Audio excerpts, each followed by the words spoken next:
Well, good damn afternoon, Americans.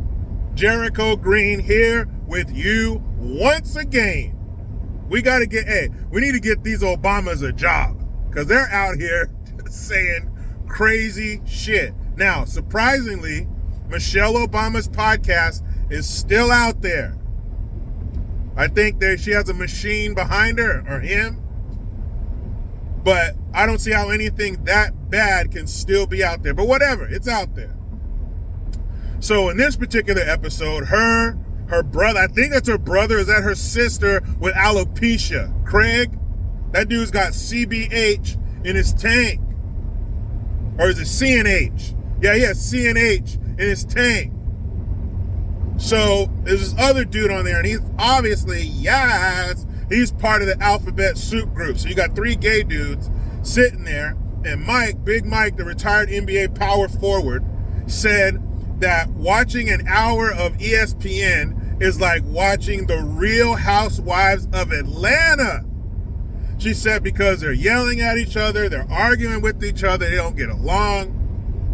And Stephen A. Smith is one of the main ones, just like watching the Real Housewives of Atlanta. And I'll put a link in the description box so you can hear that man talk about it. So Stephen A. Smith also had something to say, and his shit went a little bit deeper. He was saying that how are you going to talk shit when your husband was browbeating and shaming black men into voting for Kamala Harris, which probably led to her getting elected?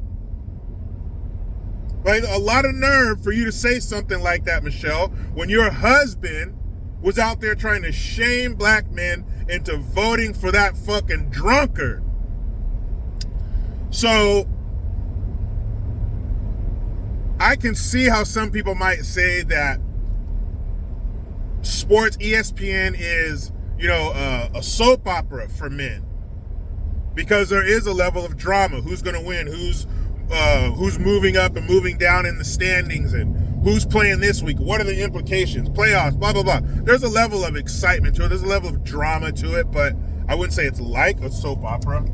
It's not as salacious and ridiculous because you're dealing with real people doing real things. But the Real Housewives of Atlanta? Those ghetto-ass hood rats? Those blemishes on society?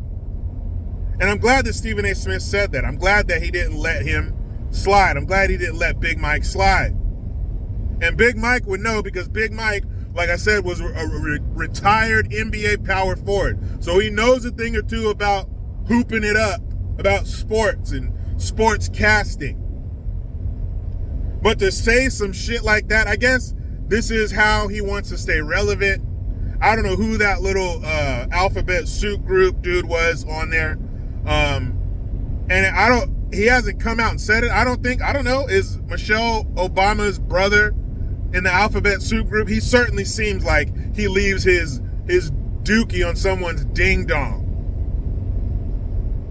But that shit was outrageous. The Real Housewife, people, look that shit up. If you got some brain cells to spare, you don't need them or you don't want them, watch the Real Housewives of Atlanta. It is the most outlandish ghetto shit, and it's even worse than real ghetto, because at least ghetto people know they're ghetto and they embrace their ghetto. But these people try to act like they're not ghetto because they have fancy clothes and cars and they eat at fancy restaurants, but they still end up fighting and yelling and throwing liquor on each other just like some low-rent ghetto fools at a theme park. So you're even worse. It's like the left. They try to make it sound like every Trump supporter is a gun-toting, Bible-thumping, sister-fucking maniac. Well, I respect that type of racist. I respect the guy with the white power tattoos or the swastikas or KKK, their little outfits that they wear. I respect those guys because they wear their truth and their emotions and their feelings and their beliefs on their sleeve. I see them coming a mile away, so I can avoid them.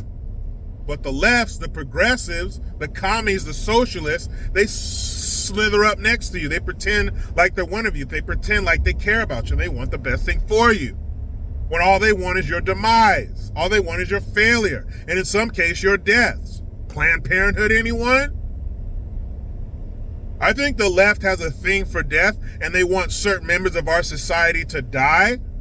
Why would they not? Then why would they kill them to the tune of 20 plus million? Probably 30 million. That's how many black babies have died at the hands of Planned Parenthood. But no, we give mammograms and hand out condoms, Jericho.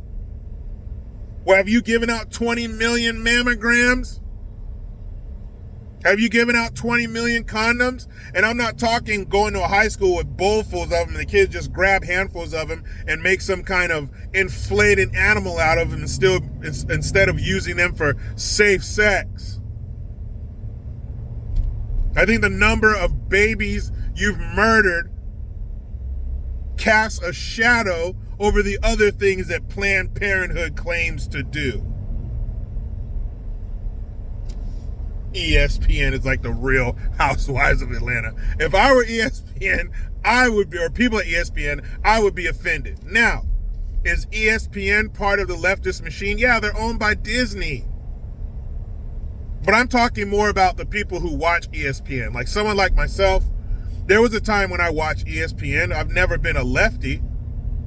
That's for sure. So I would take offense to that if I still watch ESPN because that's not what I'm a part of. That's not what I believe. That's not why I went to ESPN. I went to them for just sports analysis and commentary.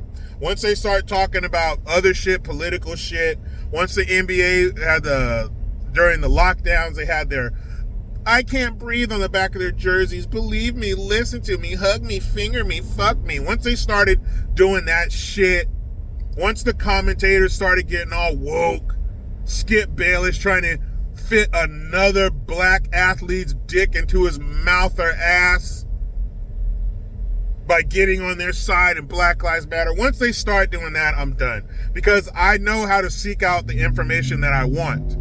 Okay, if I come to you for sports, don't dupe me. Don't give me the okie doke. Don't give me the bait and switch and then hit me with some woke political horse shit. That's what started all this. That's what got this ugly mug on YouTube in the first place. I was washing my car in my driveway and I had ESPN on my was it Bluetooth? And Stephen A. Smith and Max Kellerman were talking about the plight of the black quarterback in the NFL, Warren Moon, how he had it so bad, blah, blah, blah. And I said, you know what? I'm sick of this shit. I hear people saying what I want to say, but they're not saying it how I want it said. So I'll do it myself. As it is in life many times, sometimes you just got to do the shit yourself. So that's what I did.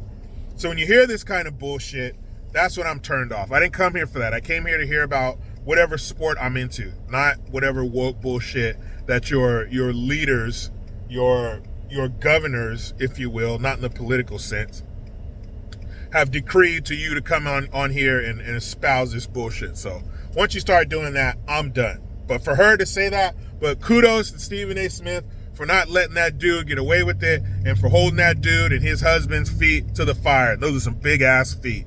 Meet me in the comments. Talk to me, Goose. What do you think about that retired NBA power forward, old Mike Obama, saying that ESPN is just like watching the Real Housewives of Atlanta? I probably need an STD test just for saying the Real Housewives of Atlanta. But you know how it goes. I try to be done with the left, but they just won't let me. I'm out.